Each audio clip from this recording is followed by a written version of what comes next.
Assalamualaikum warahmatullahi wabarakatuh. Halo teman-teman semua, kembali lagi bersama aku Erika Divana Karisma yang kali ini akan membawakan materi tentang public speaking penting untuk gabung organisasi, false or true.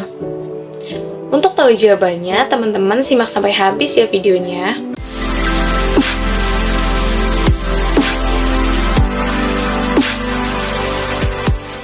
Jadi nantinya aku akan ngebahas menjadi beberapa bagian, yaitu pengertian public speaking, alasan public speaking penting untuk dipelajari, prinsip utama public speaking, dan pengalaman public speaking di organisasi.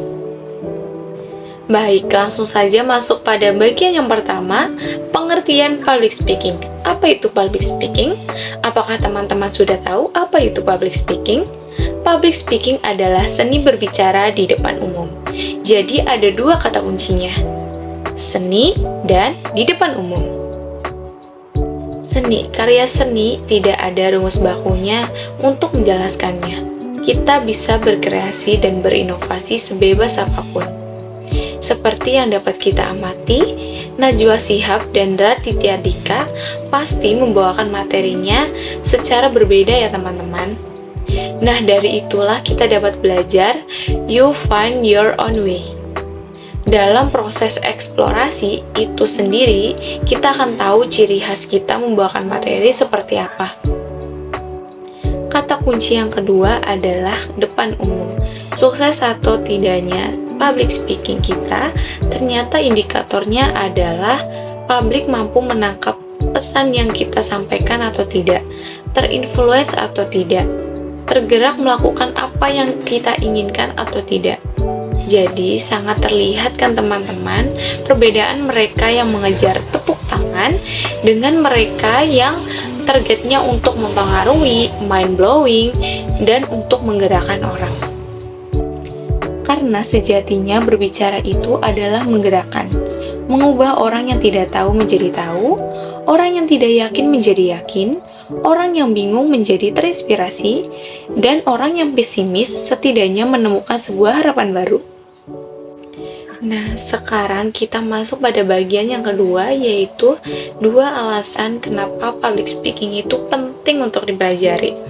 Yang pertama, menurut timeshaggereducation.com, ada 11 skill yang kita butuhkan di era digital ini. Tentu saja, komunikasi berada di urutan nomor 1 dengan tingkat gap yang sangat besar, supply and demand-nya. Kebutuhan di pasar tinggi, tapi yang mampu melakukannya dengan baik cukup sedikit. Meskipun komunikasi itu sendiri sebenarnya ada banyak, kita berkomunikasi lewat tulisan, lewat bahasa verbal, kemudian lewat visual, lewat isyarat, ataupun lewat video. Tapi lewat bicaralah salah satunya yang menarik ya teman-teman. World Economic Forum juga menganalisa 10 skill yang dibutuhkan hingga tahun 2030. Salah satunya adalah social influence. Dan untuk mendapatkan social influence, we should do communicate.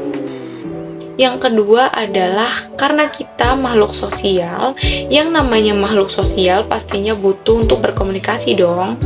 Jadi kembali lagi berbicara adalah cara berkomunikasi yang seringkali kita lakukan. Tentunya hal itu didorong dengan rahasia public speaking. Yang pertama adalah transferring ide atau proses transfer ide. Dan yang kedua yaitu feeling in the same emotion atau merasakan apa yang audiens rasakan.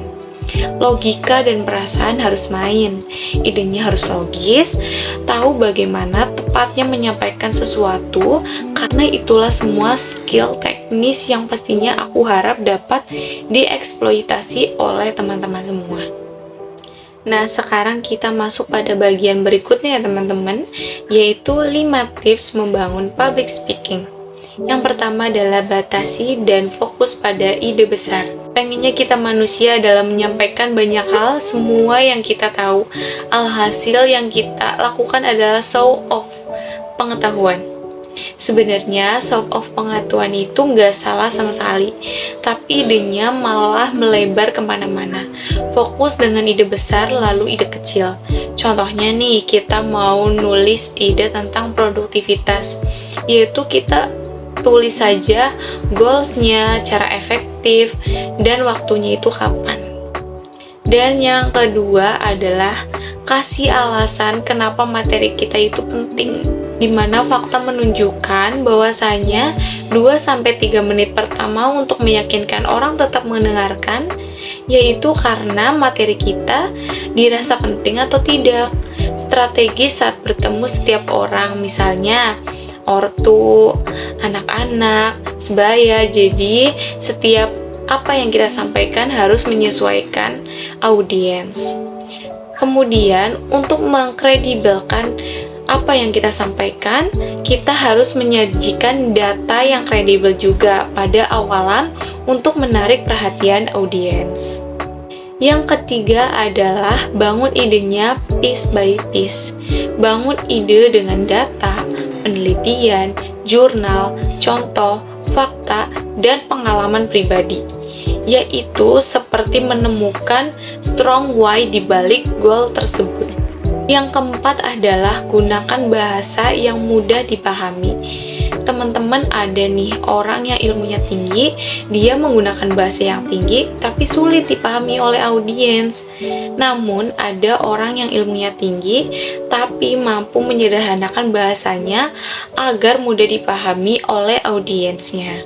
Di mana berbicara bukan hanya mempengaruhi dan menggerakkan saja ya teman-teman, namun harus juga mampu menerjemahkan pengetahuan yang tinggi dan pengalaman yang banyak tadi menjadi bahasa yang mudah dipahami oleh audiens.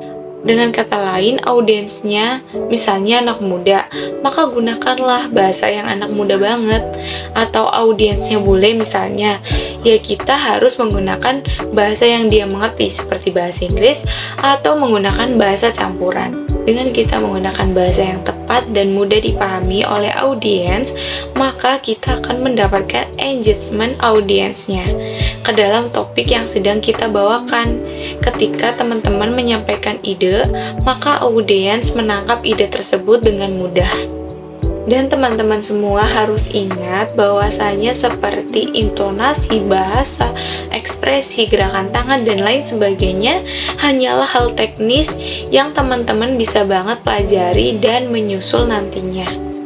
Tips prinsip yang kelima adalah make it worth it sharing. Jadi, apa yang nantinya kita katakan, pastikan itu memberi manfaat untuk mereka, menyelesaikan masalah mereka, dan yang paling penting yaitu layak atau tidaknya materi itu didengar oleh audiens. Dengan kita harus memperhatikan siapa yang mendapat manfaat, siapa yang mendapat impact, dan permasalahan siapa yang sedang kita bahas dan selesaikan. Dan apabila teman-teman sudah menguasai public speaking, mau teman-teman dibawa kemanapun, public speakingnya akan jauh lebih hidup dan tidak menutup kemungkinan akan menginfluence orang lain. Nah, masuk pada bagian yang akhir adalah pengalaman public speaking di organisasi. Jadi dulu nih aku sebelum tergabung menjadi salah satu anggota di organisasi, aku sangat malu untuk mengutarakan pendapat di depan kelas ataupun di depan teman-teman aku. Dan rasa malu itu menjadi rasa takut yang berlebihan sehingga aku sangat menutup diri untuk mengutarakan ataupun menyampaikan pendapat aku. Tapi ketika aku selalu melihat teman-teman aku antusias dalam menyampaikan pendapat, tentu saja aku ingin mencobanya. Dan dari situ aku berpikiran untuk mencoba dan memberanikan diri untuk mendaftar di organisasi. Dan saat aku mendaftar di organisasi tersebut, dari awal aku sudah belajar bagaimana caranya menjawab pertanyaan dengan sistematis, yaitu pada saat wawancara. Di situ adalah pertama kali aku mengutarakan pendapat aku seterbuka itu, Dimana menurutku hal tersebut sangatlah berat dilakukan, dimana aku harus menjawab dengan sistematis dan tepat, namun juga mengkondisikan bagaimana gerak tubuh ataupun ekspresi aku yang harus dikondisikan, seperti gemeteran, kemudian panik, ataupun lain sebagainya. Namun setelah wawancara itu, aku banyak belajar tentang bagaimana mengolah emosi saat kita berbicara. Bukan emosi dalam hal negatif, namun mengolah emosi saat kita menyampaikan suatu pesan yang akan kita sampaikan kepada pendengar atau audiens ataupun pewawancara kita. Setelah aku dinyatakan masuk dalam organisasi tersebut, aku mulai berinteraksi lebih untuk bekerja sama dalam tim dengan teman-teman aku.